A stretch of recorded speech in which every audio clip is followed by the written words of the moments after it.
Hello everybody and welcome to the 14th round of the 1993 season for the Portuguese Grand Prix here on F1 Challenge.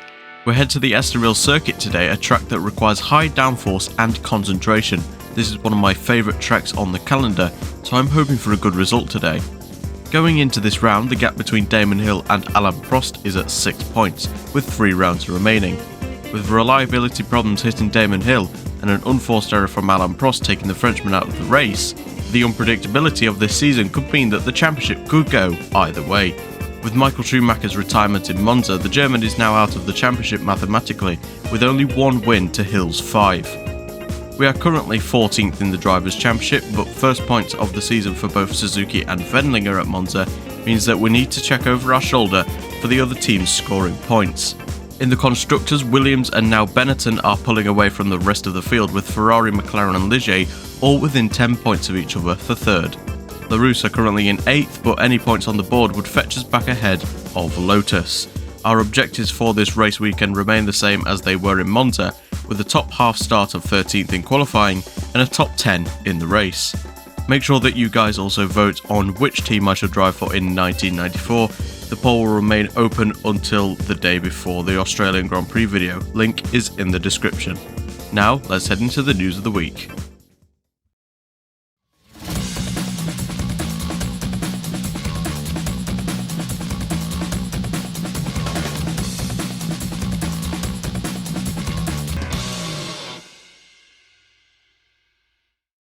Hello and welcome to the Portuguese edition of the News of the Week. We start off with a slew of incidents that happened at the Italian Grand Prix at Monza. Several big crashes at the start caused a red flag to appear for the second time this season. Despite the severity of some of the crashes, every driver was, at worst, only sustained minor injuries or were completely unharmed. The biggest question mark was over Jean Alesi's status. The Ferrari driver hit the barriers hard at the Estoril chicane following a brake failure on lap 44. But he left the medical centre that afternoon following an inspection, having only bruising to his right thigh. The FIA have clamped down on driver conduct greatly following such incidents, handing many penalties out for the upcoming round. The most severe of those penalties was dished out to Felipe Alio, who will serve a race ban for the Portuguese Grand Prix following several incidents in which the Frenchman was involved. Larus's test and reserve driver Eric Comas will pair Jaden Harrison at the squad. Martin Brundle has been given a 10-place grid penalty for the upcoming Grand Prix following a severe collision with Mika Hakkinen. The Finn himself will also receive a 5-place penalty for his incident with the footwork of Derek Warwick on lap 2, which also caused the incident between himself, Brundle and Alio. His teammate Ayrton Senna will also receive a 5-place grid penalty thanks to his over-aggressive driving when trying to overtake the Sauber of Jyrki Arvoleto on lap 10. His countryman Rubens Barrichello will receive once again a 5-place grid penalty thanks to his collision with Christian Fittipaldi in the pit lane, which wrote off both cars. Larus have struck an engine deal with Peugeot to be their supplier for 1994 to form an all-French partnership. Peugeot have never endeavoured into Formula 1 before, but have lofty ambitions for success in the top flight of motorsport. Peugeot aim for a new challenge after dominating the World Sports Car Championship in recent seasons. The Peugeot sport director, Guy Frequelin, has commended Larus for their anticipation over the switch from Lamborghini, quoting, "Larus have been very welcoming to the idea and we show full trust in supporting one another to make this work. Larus have struggled for results in recent years, but with the backing of a French auto giant, this could be the turning point for the underdogs." Ligier have announced that they will keep Martin Brundle at the team for 1994. Brundle has had his shining moments with the team this season, scoring 2 podiums with the French team, as well as several other opportunities for big results. The Briton will be paired alongside the current Sauber driver of Jyrki Arvoleto. The Finn is heavily experienced driving for Onyx, Scuderia Italia and most recently Sauber. The 27-year-old commented on the move, saying that, "I'm very excited to start with my new team. I'm hoping that the team can continue their momentum from this season and score more podiums." Sauber announced the contract extension of Karl Wendlinger. The Austrian, while struggling for any resemblance of good results, is heavily backed by team boss Peter Sauber, stating that all he needs is a good car that suits him. But we have not given him that. There is great potential in Karl, and now with Mercedes coming in for next year, it could be our chance to give him the machinery that matches his skill. The second seat is yet to be announced, with several drivers looking for a move to the Swiss team, including current 1993 drivers Jaden Harrison and Luca Badoa, as well as Gianni Morbidelli, Mika Salo and Heinz Harald Frentzen. No upgrades for the race from any of the teams as we now head into qualifying.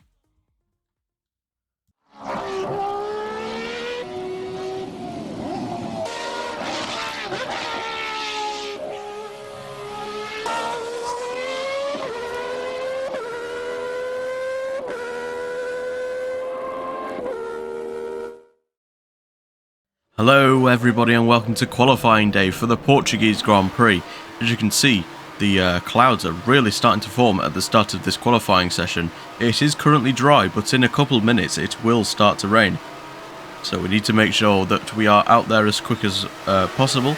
Martin Brundle currently holding down pole position at the moment, as he could possibly have a good chance to start in a good position, although he does have a 10-place grid penalty for his incidents at Monza, as Riccardo Patrese just takes pole position by the skin of his teeth from the Briton, as we now complete our first lap. This could be our only lap in the qualifying session. Going wide there a little bit over the curb, you kind of don't want to be touching it. It kind of ruins our run through the rest of this section, as we also go wide through the final two corners.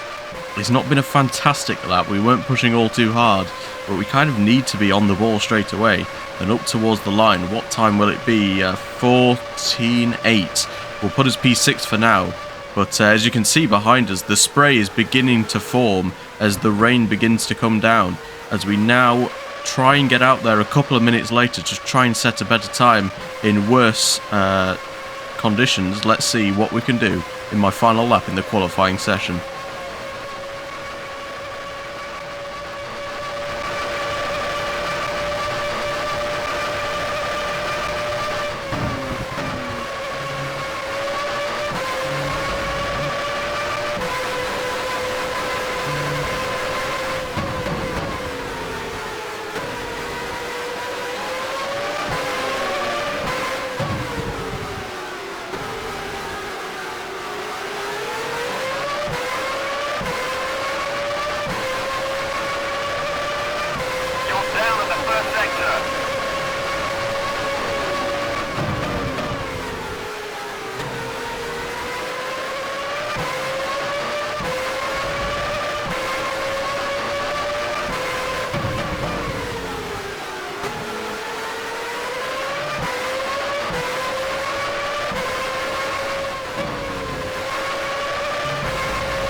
While it wasn't a great first and second sector, we did clean up the mistakes in that third sector. It does see us improve by a couple of tenths and puts us up to 8th place.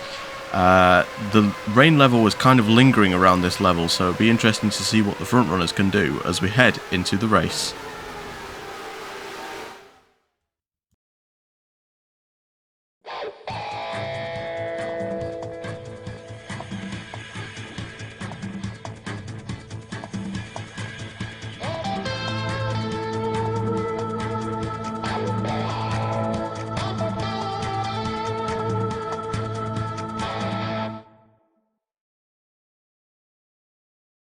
Hello everybody and welcome to the Portuguese Grand Prix. It's race day here in Estoril, and we see that Riccardo Patrese has taken his first pole position of the season in interchangeable conditions. Alain Prost starts alongside him on the front row, with Damon Hill qualifying in 5th, but thanks to penalties for Senna and Brundle moves up to 3rd.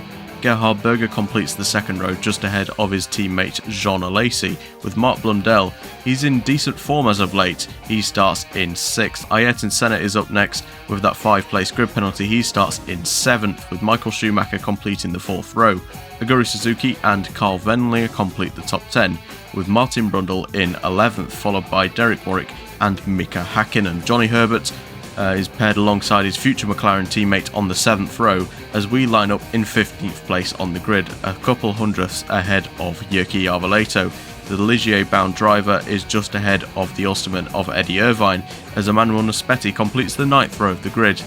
Andrea de Cesaris in the Tyrrell is up next, followed by Zanardi, Fittipaldi and Barrichello, who is in 22nd following his 5-place grid penalty. Eric Comas, who's in for Philippe Alliot, starts from 23rd, just ahead of Kelvin Burt in the Tyrrell. Ivan Capelli and Luca Badoa, as they usually are on the back row of the grid, following poor qualifying results. It's a one-stop strategy today, stopping on lap 33 and then going to the end of a 71-lap race here at the Estoril circuit. I'm really hoping that we can have a good result today, as this is one of my favourite tracks on the calendar, as we now await the lights for the 1993 Portuguese Grand Prix. The lights are green and there's racing to be seen. It's once again another poor getaway off the start line, and we get jumped there by Yuki Avaleto in towards turn 1. Johnny Herbert on our outside, as Emmanuel Naspetti also trying to look round our outside as well, as we head into the first corner through the first 2 fast corners. Very satisfying to get our way through here, looking towards the inside of Johnny Herbert as Yavaleto goes looking down one of the footwork arrows. As we get past Johnny Herbert there, look towards the outside of Yuki Yavaleto, a possible move looking there, but there's no space for us to make such a place. So we have stayed where we were on our race start, but the Finn ahead of us is looking vulnerable as we head down the back straight, looking towards the outside, braking later than the Sauber driver. We give him the space to manoeuvre, and he does take back that place. So Yuki Avaleto up 2 places in this Grand Prix. Looking back towards the inside though of the Finn, dived it down the inside as we head into the 3rd sector, and we do get that place. So we do move up a position, as on the end of lap 1, Riccardo Patrese leads the way in the Benetton ahead of the 2 Williams, Alain Prost and Damon Hill. Those 2 are in the championship battle, so any result over one another would be crucial. The 2 Ferraris of Berger and Alesi are up next, with Ayrton Senna completing the top 6. We're already starting to kind of get dropped by Derek Warwick ahead and fall again under pressure from the Sauber of Yavaleto as we head in towards turn 1, side by side between us 2 as we head through the first bend. He does get the run on the inside. Can we possibly make a move up towards turn 3? It's not a bad run that we've got. We've sent it from a long way back, and we do get that place back ahead of the Sauber, so we are back up into 14th place. The heavy fuel load, I'm not surprised it's making us drop so far back, but if we can stay within a certain amount of time to Derek Warwick, then we should be in good stead for a decent result today. As he looks towards the inside of another car, that might be the McLaren of Mika Hakkinen, who's getting stuck behind another car himself. Derek can't quite make that move in towards turn 1. He looks for it into turn 3, can't quite get through. That's allowing us to gain a little bit on the cars in front. And that's Barrichello, a suspension problem for the Brazilian, and he will be the first retirement of the Portuguese Grand Prix. A rotten weekend for him following his grid penalty, starting towards the back, and he is out on lap 5. Lap 6 now, and we are closing in slowly but steadily on Derek Warwick. He's not had a great run onto the entrance of the back straight. I consider this the back straight, even though it's not much of a straight. It's the second biggest one that there is on the track though, minus the main straight. We'll probably be struggling to overtake today because all the corners don't promote great racing. Although one of the drivers up in front, that's Carl Wendlinger, is really holding up quite a group of cars, including Michael Schumacher, who managed to get past on the start. As the Sauber driver really doing us a favour right now, especially against those who are on multi-stop strategies. We could have our hand, and that's wide from us through the left-hander, and through goes Yavaleto. There's a bit of contact between the 2 of us. Can we get the place back? It leaves us the room to operate as we go side by side down the back straight. Can we hold this position, or will Leto look back down towards the inside? He does look for a move, but he can't quite make a way through. As I was saying, those that are on multi-stop strategies may be a bit screwed in this scenario, as that's Mika Hakkinen going wide in the McLaren, and Martin Brundle will get straight past him, and he's up into 11th place, I believe that is for. Or yes, something like that, around the top 10. As now on the next lap, Michael Schumacher's gone wide, trying to get past Carl Wendlinger side by side for the two former Benetton teammates. Michael and Martin both go wide, and can Martin Brundle make a move through on the main straight? Oh, he's gone wide though, and Mika Häkkinen's going to take back the place. Maybe Derek Warwick can even take the place as they head down onto the start-finish straight to start lap 11. Can Derek Warwick look towards the inside and get past the Ligier driver? There's contact between the two of them, and Brundle has a half spin, and we do get up into 13th place. Had to take avoiding action, going onto the grass a little bit there, but we do get past, and that's another place for us in this Grand Prix. Michael Schumacher, though, very desperate to try and get past Carl Wendlinger, going for unorthodox moves to try and catch the Austrian off guard, and it does seem to be working. Looking towards the outside. No, he switches it to the inside. The dummy sold by Michael Schumacher, and he gets ahead of the Sauber driver of Carl Wendlinger. A good move there from Michael Schumacher in much better machinery, and that's a mistake from Carl Wendlinger. He lets through another car. That's Mika Häkkinen getting through in the McLaren. So Carl Wendlinger's defensive masterclass, really, for the past 13 laps has really come undone in a couple of corners. As maybe Derek Warwick can even have a go at him in towards turn 1. It's footwork versus Sauber. We have seen this battle quite a number of times, but he can't quite get the momentum to make it through. Lap 16, and the two Ferraris are driving very well. Oh, and that's not anymore. That's Jean Alesi having an engine failure, and Jean Alesi with another retirement in this season. He's been quite unlucky with his retirements. Minus that victory, he's not really scored that many points in this season, and it does lift us up into 12th place for now, as on lap 16, the end of lap 16, Damon Hill in for his first stop of the race. He's in from 3rd position. So this could prove to be crucial, this strategy, if he can try and undercut his teammate somehow and get ahead, although traffic could play a factor in this Grand Prix. Ayrton Senna also boxes on lap 16. It both proves that these two are on a 3-stop strategy. As Damon Hill exits the pits, it'll be interesting to see where he re-emerges. Let's go with the pit limiter, and coming down the main straight, there's Michael Schumacher, I believe, who has just gotten past Carl Wendlinger. Häkkinen goes through, Warwick goes through, and Senna re-emerges just a couple of seconds in front of Carl, not even a couple of seconds, barely in front of Carl Wendlinger. And there we are. We can see Ayrton Senna exiting the pit lane. It'll probably not be our fight today, as Riccardo Patrese into the box from lap 7, from the lead. Apologies, from lap 17, and Alain Prost will take the lead of the Portuguese Grand Prix. This is very crucial for the Frenchman, that he does secure a better result at least than his teammate Damon Hill, as there is certainly smoke in the distance over there. Not entirely sure whether it's a car ahead or it's a lap car. It's Ayrton Senna. Senna with smoke coming out the back of the car. He is carrying on for now, but it'll only be a matter of time until the Ford engine expires in the back of that McLaren, and it's going to be another race to forget for Ayrton Senna, looking to try and possibly get past Carl Wendlinger. He's not had a great run onto the back straight here, or could possibly have a move done into the inside into the next corner, and we do get that place done. Wendlinger kind of scared off his line a little bit, and we do get up into what I believe is 9th place. Yeah, so we're having our a very decent race so far, and whenever Senna's engine... Oh, and that's a different engine. We were expecting Senna's engine to blow up, but instead it's Ivan Capelli.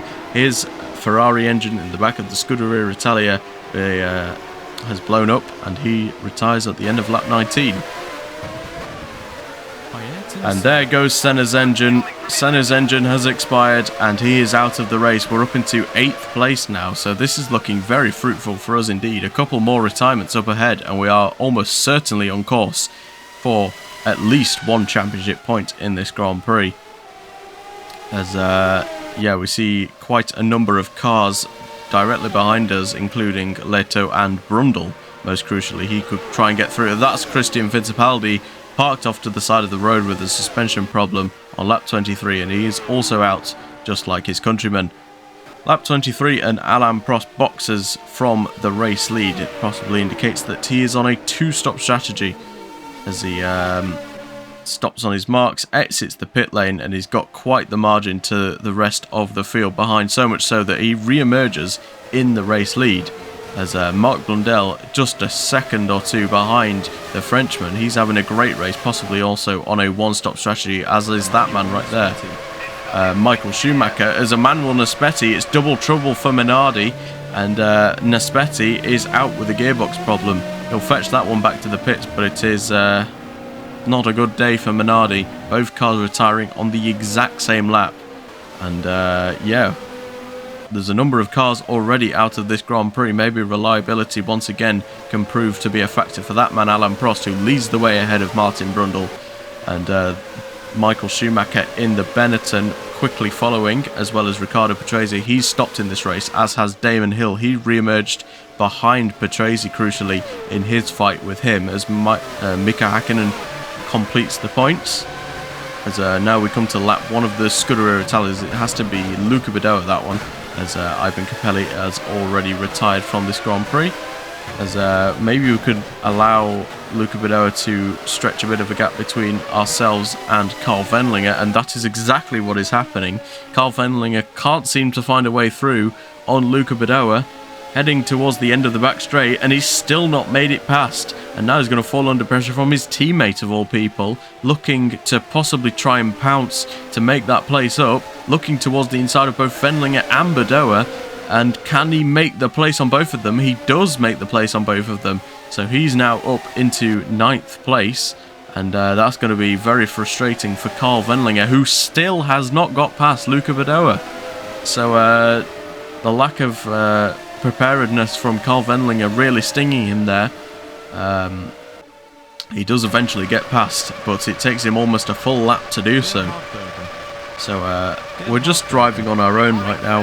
We're kind of extending the gap between cars in front and behind, as we saw there, Leto boxed, as has Michael Schumacher, as we now head towards the halfway part of this race. We'll be boxing shortly in the Grand Prix as well. Mika Hakkinen also boxes from the points, and as such will be promoted up into 6th place for all but one lap.